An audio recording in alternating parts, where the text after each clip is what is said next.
বাংলাদেশ ক্ষমতার মাধ্যমে, টাকার মাধ্যমে বিজয় অর্জন করবে বিশ্বাস রাখে না।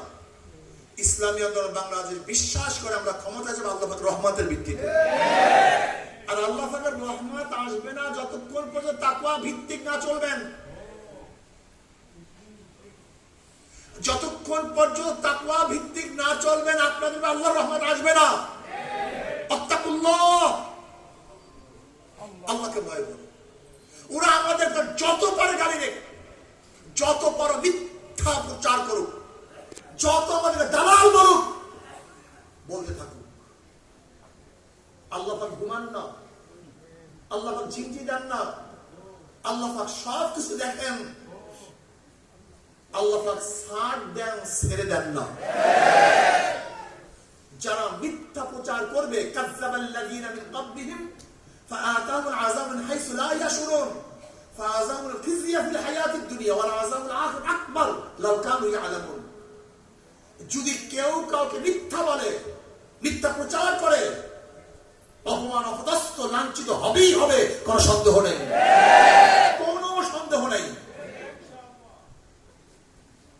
তাদেরকে আল্লাহ অপমান করবেন, অপদস্থ করবেন, লাঞ্ছিত করবেন, বিচ্ছিন্ন করবেন। দেখেন না আমাদের বিরুদ্ধে যারা মিথ্যা ছড়াইছে, আল্লাহ পাক দুনিয়াতে যাদেরকে শাস্তি দেন নাই, একটু অপেক্ষা করেন না কেন? পাগল হয়ে গেছেন কেন? যদি আপনি আপনার তরফ থেকে গালি দেওয়া শুরু করেন, আল্লাহর কাজটা কি? আল্লাহর উপরে ছেড়ে দেন, ছেড়ে দেন আল্লাহর উপরে। আল্লাহ উত্তম ফয়সালার মালিক। খবরদার কোন আলেমের বিরুদ্ধে কটূক্তি করবেন না, একজন আলেমকে বিচ্ছিন্ন করবেন না। আমি অনুরোধ করব, অনুরোধ করব। এরপর আসুন, ইসলামী আন্দোলন বাংলাদেশ এমন এক সংগঠন, আশা করি বাংলাদেশে ইসলামকে নিয়ে যারা কাজ করে তার মধ্যে অন্যতম সংগঠন ইসলামী আন্দোলন বাংলাদেশ।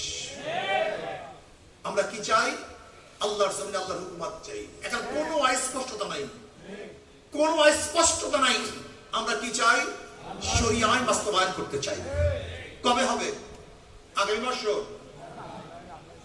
1 বছর পর, 5 বছর, 10 বছর, 100 বছর, জানি না। কবে হবে জানি না।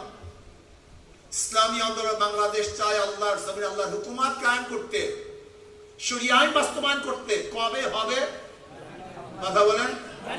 যদি আপনি খোদা হয়ে থাকেন বলেন, যদি আপনি খোদা হয়ে থাকেন বলুন।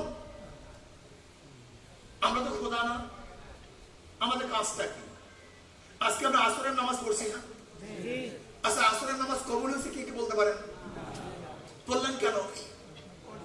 এটা আমার দায়িত্ব না। আমার দায়িত্ব না, আল্লাহ পাক যেইভাবে আসরের নামাজ আদায় করার জন্য হুকুম করেছেন সেইভাবে আদায় করা আমার দায়িত্ব। এটা কবুল হবে কি হবে না এটা আমার দায়িত্ব না।